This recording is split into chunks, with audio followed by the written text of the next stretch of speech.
il y a des personnalités remarquables.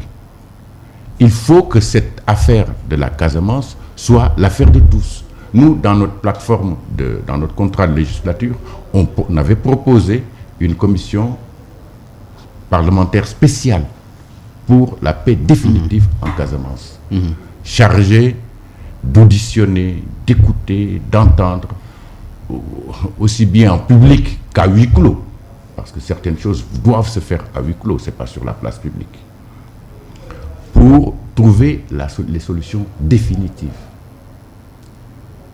à la question casamançaise, à ce conflit qui est inadmissible. Je veux dire, il est inadmissible que des Sénégalais prennent des armes ou se procurent des armes ou reçoivent des armes de l'étranger pour tirer sur l'armée sénégalaise. Inadmissible. Inadmissible aussi que l'armée sénégalaise tire sur des Sénégalais. C'est la réalité de ce conflit. Et c'est cela qui doit disparaître. Et pour le faire, toutes les solutions. J'ai entendu le président de la République dire qu'il est prêt à aller sur Mars. Oui. Je veux dire, c'est une bonne disposition d'esprit. Et il faut que cela corresponde à une réalité. Et ce que je crains, moi, ce que je crains chez nos hommes politiques, c'est le conservatisme. Nous sommes à une époque où il faut apprendre à sortir des sentiers battus, des solutions de facilité. Il faut savoir oser. Il faut savoir oser. Il faut être généreux dans l'effort de paix. Et la générosité dans l'effort de paix, c'est être poreux à toutes les bonnes volontés qui existent. Le Sénégal a les bonnes volontés qu'il faut, sur tous les plans, et à tous les niveaux. Il y a les facilitateurs à tous les niveaux. Foundiougne n'était pas une mauvaise solution en soi, sur le papier. Il faut savoir pourquoi cela a échoué. Quelles sont les raisons pour lesquelles cela échoue. Et trouver une solution définitive à cette question. Et essayer d'éviter que des situations similaires à celles de la Casamance ne plombent l'évolution d'autres régions. Or, la marginalisation, les spéculations foncières, l'arrogance culturelle, le complexe de supériorité culturelle, l'insensibilité aux besoins des populations se retrouvent dans d'autres régions qu'en Casamance. Vous voulez parler de quelle région? Il y a beaucoup de régions. Dans le nord, peut-être. Je veux dire, même n'allons pas très loin. Dakar, oui. Tous les villages traditionnels, les Boussons ont disparu. Il y a une culture, il y a une communauté qui est en train de disparaître.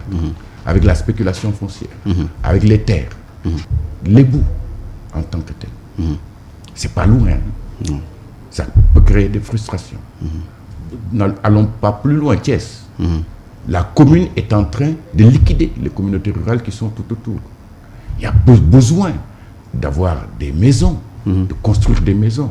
Mais il y a aussi les exigences des communautés rurales à côté. Le Sénégal, donc, oui. Il y a des problèmes dans notre pays, il y a des problèmes internes.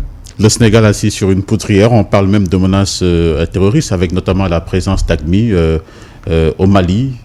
Rapidement, c'est pas une poudrière, mais je veux dire, c'est des questions qu'il faut oser examiner. C'est des questions qu'il faut oser soulever et des questions auxquelles il convient de trouver des solutions dans l'intérêt des populations, de toutes les populations. Rapidement, maintenant, sur le Mali, le Sénégal qui ne va pas envoyer de troupes, en tout cas c'est la déclaration faite par le président Macky Sall, le Sénégal qui ne va pas envoyer de troupes au Mali, qu'est-ce que cela vous inspire très rapidement? L'historien peut regarder la situation au Mali de plusieurs manières. L'homme politique aussi, le diplomate aussi. Et vous avez tous ces casquettes. Oui, mais une chose est essentielle. Nous avons des preuves que des Sénégalais sont dans AQMI. Nous avons vu au cours des 3 derniers mois comment la situation a évolué au nord du Mali. Les 2/3 du territoire qui avaient été abandonnés par tous les régimes maliens. Impossibilité de défendre. La cécité des Africains face à la chute de Kadhafi et au démantèlement des arsenaux militaires et au démantèlement de son armée de supplétifs, au renforcement d'AQMI dans les régions sahariennes, le vide qu'a laissé Kadhafi par rapport aux régions sahariennes, qui n'a pas été remplacé par l'Algérie, par exemple. La cécité des Africains par rapport à ce conflit. Ça pose des problèmes.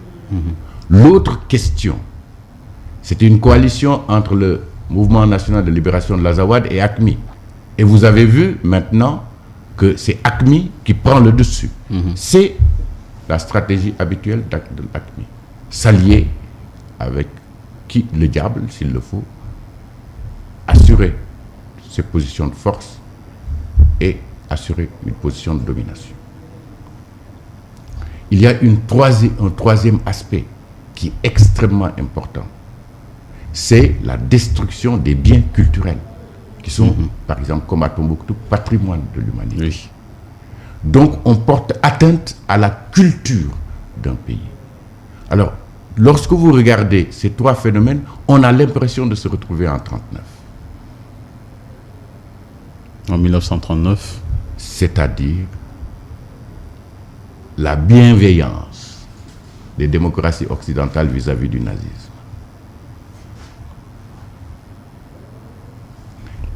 Il est sans conteste que AQMI se comporte comme un mouvement fasciste. La seule réponse contre le fascisme, c'est la guerre. La guerre. La lutte. Alors, vous dites que le Sénégal ne va pas envoyer des troupes. Mais est-ce que l'armée malienne a envie de se battre? Est prête à se battre? À votre Est-ce avis? que le Sénégal peut décider de se battre pour les Maliens alors que les Maliens ne veulent pas se battre? C'est une question essentielle. Une autre donnée maintenant qui, moi, m'apparaît de plus en plus claire à l'échelle mondiale. Rapidement, s'il vous plaît, nous sommes à la fin de cette Personne émission. ne veut plus se faire tuer dans une guerre. Qu'il s'agisse d'un Américain, d'un Français, d'un Sénégalais, qu'il soit un militaire professionnel ou pas. Ni vous, ni moi, ni la plupart des hommes de nos contemporains, personne ne veut se faire tuer dans une guerre. C'est une réalité. Et ça fait l'affaire des islamistes, des terroristes, entre autres. Oui, mais bon. La seule réponse, en tout cas, est une réponse militaire, tôt ou tard. Combinée avec des missions de paix, combinée avec des boycotts économiques, etc. Vous savez, cette région est enclavée. Ouais. Sans la Mauritanie, sans la frontière malienne, la frontière algérienne ou les frontières nigériennes ou burkinabé, ils ne peuvent pas s'alimenter. En tout cas, la paix, c'est tout ce que nous souhaitons à nos voisins maliens. Professeur, c'était un plaisir de vous accueillir dans cette émission Paradigme. Avec vous, nous avons discuté de l'actualité, mais également de la situation dans la sous-région, justement au Mali. Merci à vous d'avoir accepté notre invitation, mesdames et messieurs. Merci également d'avoir suivi cette émission. Rendez-vous est pris la semaine prochaine, si vous le voulez bien.